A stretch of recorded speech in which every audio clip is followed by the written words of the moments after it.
تو جی الحمدللہ جی آئے ویلکم ایوری ون جی آن سیرت نبی کی سیریز میں ہم نے ابھی مدنی دور پہ کر رہے ہیں. ہم نے مکہ سے سٹارٹ کیا تھا پہلے نبی دور سے، اور پھر ہم نے مکی دور کمپلیٹ کیا، اور اس کے بعد پھر ڈاکٹر صاحب نے مدنی دور لاسٹ ٹائم سٹارٹ کیا تھا. اور پہلے جو لاسٹ ٹائم ہم نے کیا تھا ہم نے 5 ہجری تک کیا تھا. ابھی ہم اسی کو انشاءاللہ آج کنٹینیو کریں گے، اور we will now go on the next 3 year. تین جو ہجری کے چھٹا، ساتواں اور آٹھواں سال ہے وہ انشاءاللہ ہمارا آج کے پروگرام میں ہے.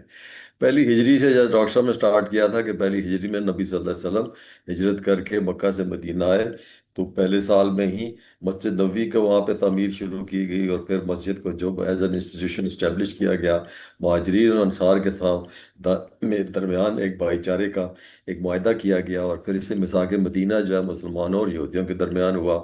پھر مسجد بن گئی، تو وہاں پر پھر اذان کا رواج اور پھر نماز با جماعت کا ایک سلسلہ سٹارٹ ہوا.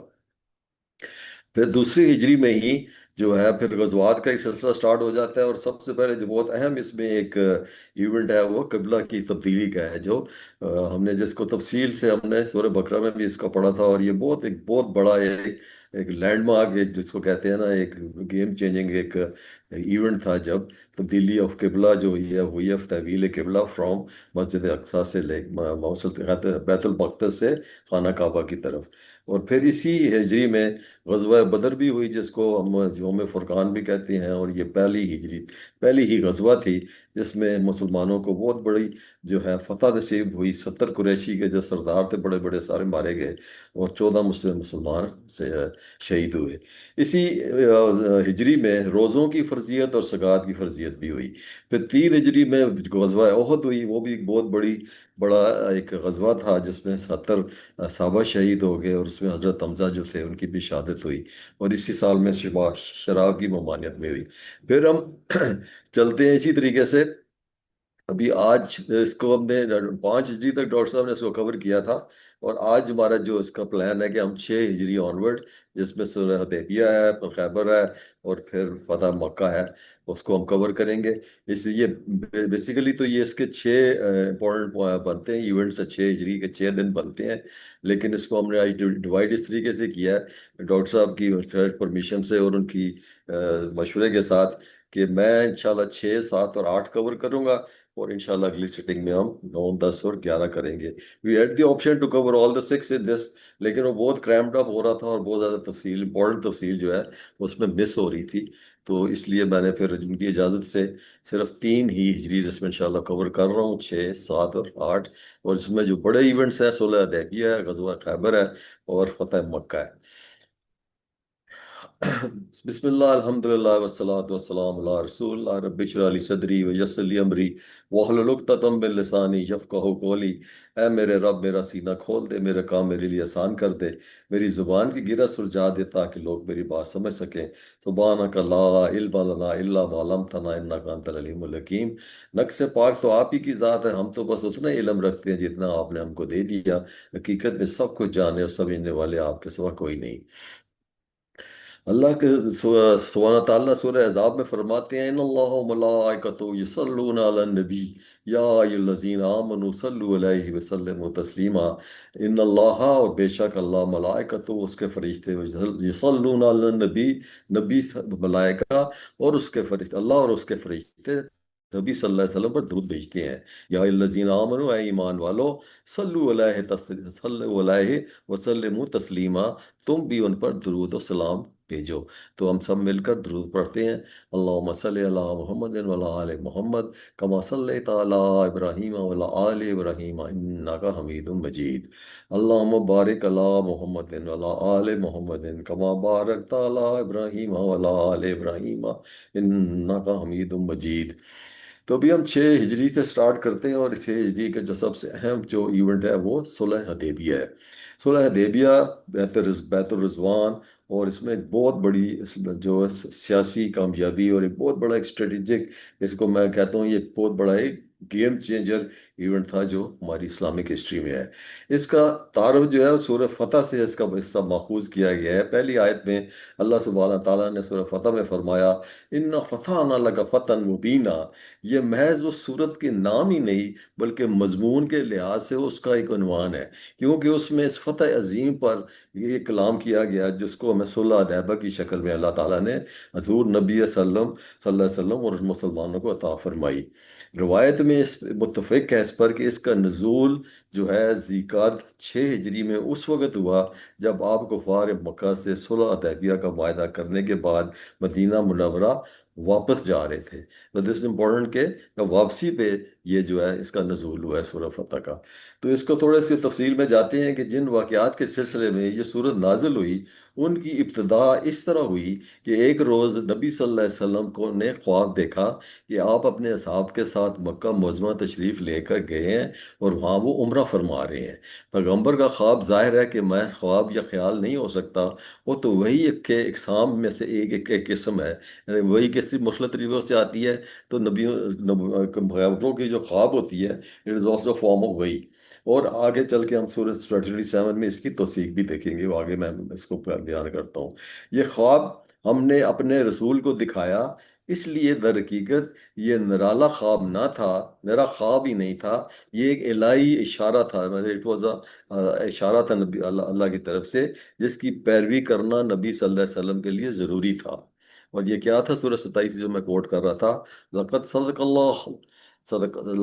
اللہ رسول الرؤیا بالحق کے، یہ حقیقت ہے کہ اللہ نے اپنے رسول کے مبنی بر حقیقت خواب دکھایا، لَتَدْخُلَنَّ الْمَسْجِدَ الْحَرَامَ إِنْ شَاءَ اللَّهُ آمِنِينَ، کہ تم مسجد حرام میں اللہ نے چاہا تو ضرور داخل ہوگے، انشاءاللہ اللہ نے چاہا تو ضرور داخل ہوگے، آمنین امن کے ساتھ، محلقین رؤوسکم اپنے سر منڈواتے ہوئے، ومقصرین اور کتراتے ہوئے، لا تخافون اور بغیر کسی خوف کے اور بغیر کسی اندیشے کے، فعلم ما لم تعلموا اور وہ بات اس بات کو کہ جانتا تھا جس کو تم لا تعلموا تم نہیں جانتے تھے، فجعل من دون ذلک فتحا قریبا، تو اس نے وہ خواب پورا ہونے سے پہلے یہ قریبی فتح تم کو عطا فرما دی۔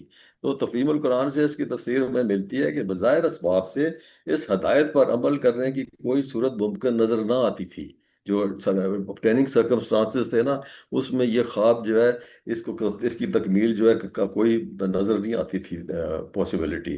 تو کفار قریش نے 6 سال سے مسلمانوں کے لیے بیت اللہ کا راستہ بند کر رکھا تھا، اور اس پوری مدت میں کسی مسلمان کو انہوں نے حج اور عمرے تک کے لیے حدود حرم تک قریب جانا کو نہ پھٹکنے دیا۔ تو اب آخر یہ کیسے توقع کی جا سکتی تھی کہ رسول اللہ صلی اللہ علیہ وسلم کو صحابہ کرام کی ایک جمعیت کے ساتھ مکہ میں داخل ہونے دیں گے؟ تو عمرے کا احرام باندھ کر جنگی ساز و سامان ساتھ لیے ہوئے نکلنا گویا خود لڑائی کی دعوت دینا تھا۔ غیر مسلح جانے کا معنی اپنی اور اپنے ساتھیوں کے ساتھ کو جان میں خطرے کے ڈالنے کے مترادف تھا۔ تو ان حالات میں کوئی شخص یہ نہ سمجھ سکتا تھا کہ اللہ تعالیٰ کے اس اشارے پر عمل کیا جا سکے گا، اور کیا بھی گیا تو پھر کیسے؟ مگر پیغمبر کا منصب یہ تھا کہ اس کا رب جو حکم بھی اس کو دے وہ بے کھٹکے اس پر عمل کر گزرے۔ اس لیے نبی صلی اللہ علیہ وسلم نے بلا تامل اپنا خواب صحابہ کرام کو سنا کر سفر کی تیاری شروع کر دی۔ آس پاس کے قبائل جو تھے آپ نے ان کو بھی اعلان کر دیا، ان کو بھی انوائٹ کر دیا کہ ہم عمرے کے لیے جا رہے ہیں، جو ہمارے ساتھ چلنا چاہے ویلکم۔ تو جب لوگوں کی نگاہ ظاہری اسباب پر تھی تو انہوں نے سمجھا کہ یہ لوگ تو موت کے منہ میں جا رہے ہیں، ان میں سے کوئی آپ کے ساتھ چلنے کو آمادہ نہ ہوا۔ اور یعنی کہ جتنے بھی وہاں پہ دیہاتی تھے اسپیشلی، وہ انہوں نے کہا کہ یہ وہاں پر تو کوئی جانے کا کوئی ہمیں انسینٹیو نظر نہیں آ رہا، کوئی پاسبلٹی نہیں نظر آ رہی، and the dangers and the risk too high. مگر جو اللہ اور اس کے رسول جو سچا ایمان رکھتے تھے، انہیں اس امر کی کوئی پرواہ نہ تھی کہ انجام کیا ہوگا۔ ان کے لیے یہ بس یہی کافی تھا کہ اللہ کا اشارہ ہے اور اس کی رسول کی تعمیل کا حکم ہے، اس لیے وہ اٹھ کھڑے ہوئے۔ اس کے بعد کوئی چیز ان کو رسول کے خدا کے ساتھ دینے سے روک نہ سکتی تھی۔ 1400 صحابہ نبی صلی اللہ علیہ وسلم کی نیت میں اس نہایت خطرناک سفر پر جانے کے لیے تیار ہو گئے۔ تو یہ 9 ذی القعدہ 6 ہجری کا آغاز ہے، اور یہ مبارک قافلہ مدینہ سے روانہ ہوا۔ ذوالحلیفہ کے مقام پر پہنچ کر سب نے عمرے کے احرام باندھ لیے۔ قربانی کے 70 اونٹ تھے، وہ انہوں نے ساتھ لے لیے، جن کی گردنوں میں ہدی کی علامت کے طور پر کلاوے پڑے ہوتے ہیں، یعنی کہ وہ جو جانور ہوتے ہیں نا جو قربانی کے لیے، ان کے گلے میں وہ ایک پٹا سے ڈال دیتے تھے ایز این انڈیکیشن کہ یہ قربانی کے جانور ہیں۔ پرتلوں میں صرف ایک ایک تلوار رکھ لی، جس کا تمام زائرین حرم کہ عرب کے معروف قاعدے کے مطابق اجازت تھی۔ It was part of their culture to carry a sword, ہر بندے نے ایک ہی تلوار رکھی، and that was only weapon they were carrying, اور کوئی جنگی سامان انہوں نے ساتھ نہیں لیا۔ اس طرح یہ قافلہ لبیک اللہم لبیک کی صدائیں بلند کرتا ہوا بیت اللہ کی طرف چل پڑا۔ تو یہ وقت اس وقت مکہ اور مدینہ میں وہ کیا حالات تھے، واٹ واز دی سچویشن، اور کیا انوائرمنٹ تھی۔ مکہ اور مدینہ کے تعلقات کی جو نوعیت تھی، عرب کا بچہ بچہ اسے جانتا تھا۔ ابھی پچھلے سال ہی تو شوال کے 5 ہجری میں قریش نے قبائل عرب کے متحدہ طاقت کو ساتھ مل کر مدینے پر چڑھائی کی تھی، اور غزوہ احزاب کا مشہور واقعہ پیش آیا تھا۔ اس لیے نبی صلی اللہ علیہ وسلم اتنے بڑے قافلے کے ساتھ اپنے خون کے پیاسے دشمنوں کے گھر کی طرف روانہ ہوئے، تو پورے عرب کی نگاہیں اس عجیب سفر کی طرف مرکوز ہو گئیں، اور لوگوں نے یہ بھی دیکھ لیا کہ یہ قافلہ لڑنے کے لیے نہیں جا رہا، بلکہ ماہ حرام، جب یہ ذکات جو ہے نا، یہ حرمت والا مہینہ ہے، تو یہ انہوں نے کہا یہ حرام باندھ کر ہدی کے اونٹ ساتھ لیے ہوئے ہیں، اور بیت اللہ کا طواف کرنے کے لیے جا رہے ہیں، اور یہ قطعی طور پہ غیر مسلح ہیں۔ تو قریش کے لوگوں نے بہرحال دے کوڈ سینس کہ یہ کوئی خطرہ ہے ہمارے لیے، تو انہوں نے وہ بڑے پریشان ہوئے، اور انہوں نے سوچا کہ ابھی how should we stop them. تو ذیقعد کے مہینے میں جو قافلہ احرام باندھ کر حج یا عمرے کے لیے جا رہا ہو، روکنے کو کسی کا کوئی حق نہیں ہے، حتیٰ کہ کسی قبیلے سے ان کی دشمنی بھی ہو، تو عرب کا مسلمہ کا قوانین کے روح سے وہ اپنے علاقے میں اس کو گزرنے سے منع نہیں کر سکتے۔ قریش کے لوگ اس الجھن میں پڑ گئے کہ اگر ہم مدینے کے اس قافلے پر حملہ کر کے اسے مکہ معظمہ میں داخل ہونے سے روکتے ہیں، تو پورے ملک میں شور مچ جائے گا، عرب کا ہر شخص پکار اٹھے گا کہ یہ سراسر زیادتی ہے۔ تمام قبائل عرب یہ سمجھیں گے کہ ہم خانہ کعبہ کے مالک بن بیٹھے ہیں، ہر قبیلہ اس تشویش میں مبتلا ہو جائے گا، اور یہ ایسی غلطی ہوگی کہ جب یہ سارا عرب جو ہم سے منحرف ہو جائے گا۔ ابھی قبائل جو تھا نا قریش کا، یہی ڈائلیما تھا کہ اگر ہم ان کو روکیں گے تو ہماری ریپوٹیشن ایٹ سٹیک ہے، اگر ہمیں نہیں روکیں گے تو پھر اس کا کیا امپلیکیشنز ہے، وہ میں آگے بتاتا ہوں۔ تو انہوں نے کہا یہ ایسی غلطی ہوگی جس سے سارا عرب جو ہے نا ہمارے خلاف ہو جائے گا، لیکن اب ہم محمد صلی اللہ علیہ وسلم کو اتنے بڑے قافلے کے ساتھ باخریت اپنے شہر میں داخل ہو جانے دیتے ہیں، تو پورے ملک میں ہماری ہوا اکھڑ جائے گی، اور لوگ کہیں گے کہ محمد صلی اللہ علیہ وسلم سے یہ مرغوب ہو گئے ہیں۔ تو آخر کار انہوں نے بڑی رنج جو بڑی شش و پنج کے بعد ان کی جو جاہلانہ اہمیت تھی نا، انہوں نے کہا روکنا تو ہم نے ہے، and they were looking for excuses, تو انہوں نے کہا کہ وہ جو جاہلانہ اہمیت تھی ان پر غالب آ گئی، اور انہوں نے اپنے ناک کی خاطر، ان کا جو ایگو ایشو تھا اس کے لیے انہوں نے فیصلہ کر لیا کہ کسی قیمت پر بھی اس قافلے کو شہر میں داخل نہیں ہونے دینا۔ This was the their main objective in their mind. تو نبی صلی اللہ علیہ وسلم نے بنی کعب کے ایک شخص کو مخبر کی حیثیت سے آگے بھیج رکھا تھا، اور وہ قریش کے ارادوں اور ان کی نقل و حرکت سے آپ کو بر وقت مطلع کرے۔ ابھی نبی صلی اللہ علیہ وسلم جو تھے نا، he was not just a leader, وہ بڑے ان کی had lot of military sense, اور وہ جس طریقے موو کرتے تھے، ان نے پوری اپنی ایک سیکیورٹی کا بندوبست کیا ہوتا تھا کہ اینیمی ہمیں کسی طریقے سے سرپرائز نہ کر دے۔ تو وہ اپنی آئیز اینڈ ایئرز، جس کو کہتے ہیں نا سیکیورٹی کے جو ہوتے ہیں لوگ، یا جس کو انٹیلیجنس ہم کہتے ہیں فوجی ٹرمز میں، اپنی پوری انٹیلیجنس انہیں ڈپلوائے کی ہوتی تھی، تاکہ وہ ان کو آگے سے کوئی نہ کوئی اگر خطرہ ہو تو اس کا مطلع کر سکیں۔ تو یہ نہیں، اسی طریقے سے انہوں نے یہ شخص جب مخبر انہوں نے آگے ڈپلوائے کیا ہوا تھا۔ جب آپ اصفہان پہنچے تو اس نے آ کر آپ کو اطلاع دی کہ قریش کے لوگ پوری تیاری کے ساتھ زیتوا پر مقام پر موجود پہنچ گئے ہیں۔ خالد ولید اس وقت ہی واز آن دی مشرقین کی سائڈ، قریش کے سائڈ پہ تھا، اس سے پہلے وہ جنگ عہد میں حصہ لے چکا تھا اور مسلمانوں کا بڑا نقصان کر چکا تھا۔ تو here he was again here, 200 سواروں کے ساتھ وہ نعیم کی طرف آگے بھیج دیا تاکہ آپ کو راستہ وہ روکے۔ تو قریش کی یہ چال جو تھی، کسی نہ کسی طرح نبی صلی اللہ علیہ وسلم کے ساتھیوں سے چھیڑ چھاڑ کر کے ان کو اشتعال دلائیں، اور اس کی ٹیکٹکس یہ تھی کہ وہ چاہتے تھے کہ ہم کسی نہ کسی طریقے سے ان کو پرووک کر کے ان کی طرف سے ہم حملہ کروائیں گے تو پھر ہمارا جو ہے نا ہمیں مل جائے گا ایک ایکسکیوز. تو اگر لڑائی ہو جائے گی تو پورے ملک میں مشہور کر دیں گے کہ یہ لوگ دراصل آئے تو لڑنے کے لیے تھے، مگر بہانہ انہوں نے عمرے کا کیا ہوا تھا، اور احرام جو انہوں نے باندھ رکھے تھے that was just a cover story, اور محض دھوکہ دینے کے لیے انہوں نے باندھ رکھے تھے. تو نبی صلی اللہ علیہ وسلم نے یہ اطلاع پاتے ہی فوراً جو ہے نا what he did once he found out کہ وہاں پہ جو خالد بن ولید جو ہے وہ وہاں پہ کھڑا ہے in order to stop them. تو ہی چینج ہز روٹ اور فوراً راستہ بدل لیا، اور ایک نہایت ہی دشوار راستہ جو ہے انہوں نے پک کیا، اور وہ بڑی اس سے مشقت کے ساتھ وہ وہاں پر گئے، اور حدیبیہ کا مقام which is just outside on the border line of Haram, وہاں پر جا کر انہوں نے اڑاؤ ڈالا. یہاں بنی خزایا کا سردار، یہ بنی خزایا ناٹس ویری امپورٹنٹ، یہ بنی خزایا جو تھا یہ سبسیکوینٹلی جو ان کا حلیف بھی تھا مسلمانوں کا، اور پھر اسی کی وجہ سے جو آگے سبسیکوینٹلی ہم فتح مکہ پڑھیں گے تو پھر دوبارہ اس کا ذکر آئے گا. یہاں ان کا جو بنی خزایا کا سردار بدیل تھا، وہ اپنے قبیلے کے چند آدمیوں کے ساتھ آپ کے پاس آیا، اور اس نے پوچھا کہ آپ کس غرض کے لیے آئے ہیں؟ تو آپ صلی اللہ علیہ وسلم نے فرمایا ہم کسی سے لڑنے نہیں آئے، صرف بیت اللہ کی زیارت اور اس کا طواف جو ہے یہ ہمارا مقصد ہے. ہم یہی بات ان لوگوں نے جا کر قریش کے سرداروں کو بتائی اور مشورہ دیا کہ ان زائرین کو حرم سے آنے سے مت روکیں، مگر وہ اپنی ضد پر اڑے ہوئے تھے. انہوں نے حبیش کے سردار جلی بن اقمہ کو نبی صلی اللہ علیہ وسلم کے پاس بھیجا کہ وہ آپ کے پاس جا کر اور واپس جانے پر ان کو آمادہ کر دیں، ان کو منع کر دیں کہ don't come to Mecca.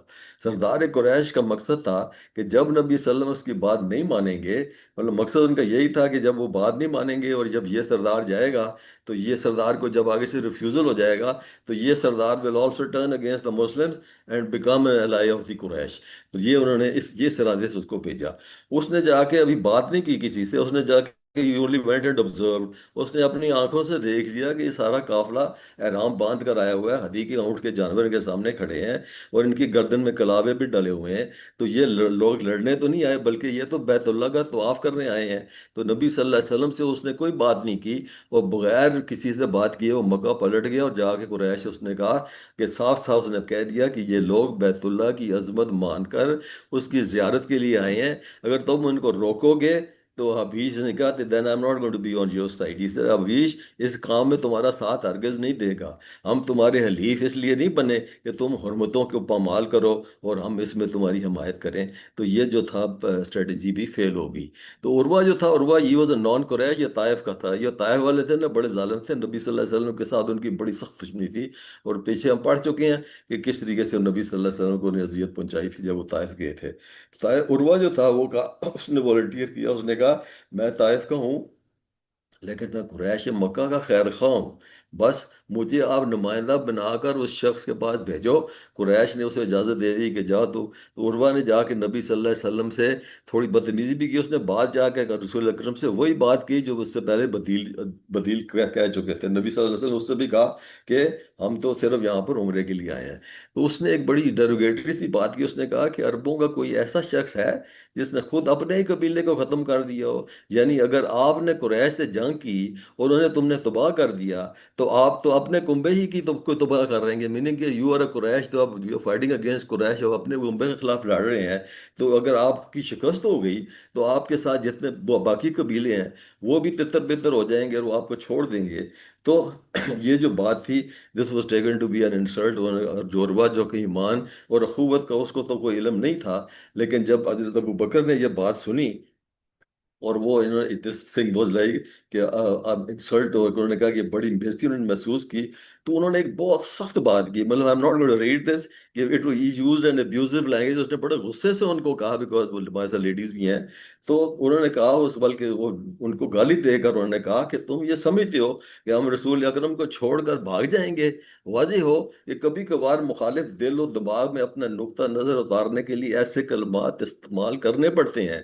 Only the state of sentiments and emotions was so high and he used some very intense and strong words to tell him کہ you get lost. تو عروہ نے پوچھا یہ کون ہے، مطلب یہ pointed towards حضرت ابو بکر کہ یہ کون ہے. انہوں نے کہا ابو قاف ہے، وہ باپ سے پکارتے تھے. تو عروہ نے کہا اچھا ابو قاف میننگ وہ تھے کہ تم نے میرے اوپر احسان کیا تھا، یعنی کہ تمہاری فیملی نے ماضی میں تم نے مجھے کوئی قرضہ وغیرہ دیا تھا، اس لیے میں تمہارا لحاظ کرتا ہوں، اس لیے تمہارا ادب دیکھ کرتا ہوں، اس لیے میں تمہیں جواب نہیں دیتا. تو واپس جا کے عروہ نے قریش کے لوگوں سے کہا کہ میں کیسر و کسرا اور نجاشی کے درباروں میں بھی گیا ہوں.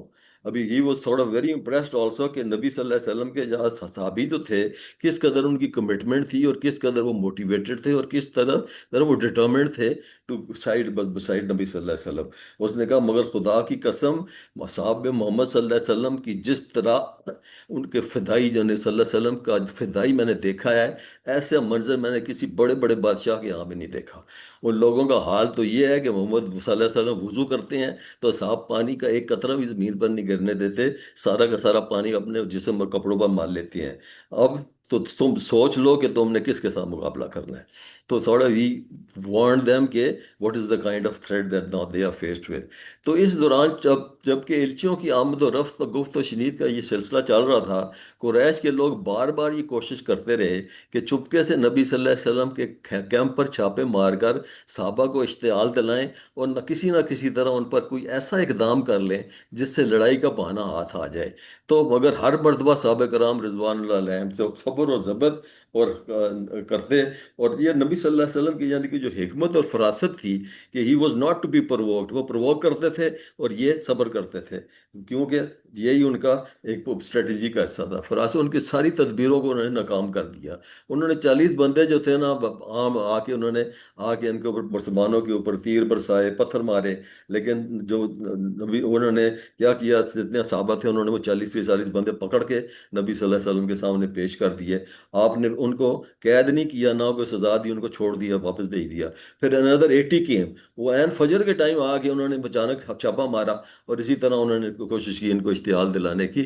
ان کو بھی سب صحابہ نے پکڑ لیا اور انہیں پھر ان کو بھی نبی صلی اللہ علیہ وسلم نے ان کو بھی واپس بھیج دیا. اسی طریقے سے یہ جو ان کی پرووکیٹو چالیں تھیں، یہ سب ان کی کوئی تدبیر ان کے کام نہ آئی.